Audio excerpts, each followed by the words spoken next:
आप क्या कहना चाहते हैं? मैं बाबा वीरेंद्र दास त्यागी, निवासी ग्राम सभा रसूलपुर बाकरगंज। मैं अम्बेडकर नगर अभी डीएम साहब से कहना चाह रहा हूँ कि हमें यह एहसास हुआ है कि अभी पहली बार हमारे ज़िले में कोई बढ़िया रिस्पेक्टेड अधिकारी आए हैं, वो चाहे डीएम साहब हो चाहे एसपी साहब हो, उनके बढ़िया कारनामों का प्रशंसा हो रहा है। लेकिन माननीय मुख्यमंत्री जी भी ये कह रहे थे कि प्रधानों के ऊपर हम अंकुश लगाएंगे, सेक्रेटरी के ऊपर अंकुश लगाएंगे, जो भ्रष्टाचार कर रहा है उन पे हम नकेल लगाएंगे। लेकिन ग्राम सभा रसूलपुर बाकरगंज में मैं शपथ दिया माननीय डीएम साहब को, उसकी टीम गठित की गई। टीम गठित का रिपोर्ट अभी तक 2 साल हो गए, हमको अभी तक नहीं दिखाया गया। कल हम गए तो उन्होंने कहा बाबा ये लग गई है, लेकिन लगने का ऑप्शन क्या है? जिस बिंदु पे हमने मांग किए थे प्राइमरी पाठशाला की बाउंड्री वाल, वैसे अभी की अभी अधूरी पड़ी हुई है, ना उसमें गेट लगा हुआ है।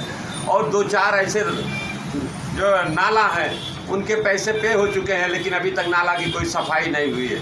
कुछ चक्रोट ऐसे एक अधूरे छोड़ दिए गए हैं, पैसे पे हो गए हैं, जिसकी में हमने जांच लगवाई, जांच टीम गठित हुई।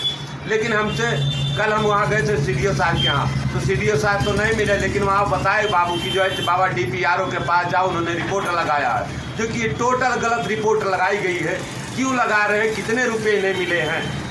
मैं अपने अधिकारियों से यही कहूँगा कि छोटे कर्मचारी जो चंद रुपयों के लिए बिक रहे हैं, गलत रिपोर्ट लगा रहे हैं, इन पे अगर आप अंकुश लगाएंगे तो हो सकता है हमारे देश और हमारे ज़िले और हमारे ग्राम सभा का ज़रूर जो है उन्नति होगा।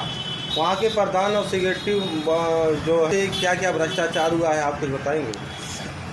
वहाँ के लिए मैं उनको शपथ दिया था। रही बात तो 5 छोटा सा बिंदु दे रहा हूँ, जैसे कि वहाँ प्राइमरी पाठशाला, उसकी बाउंड्री वाल, उनमें लगने वाला गेट अभी तक नहीं लगा। 4 वर्ष बीत गए, आने वाला काल प्रधान का समाप्त होने वाला है, समय कुछ दिन बचा हुआ।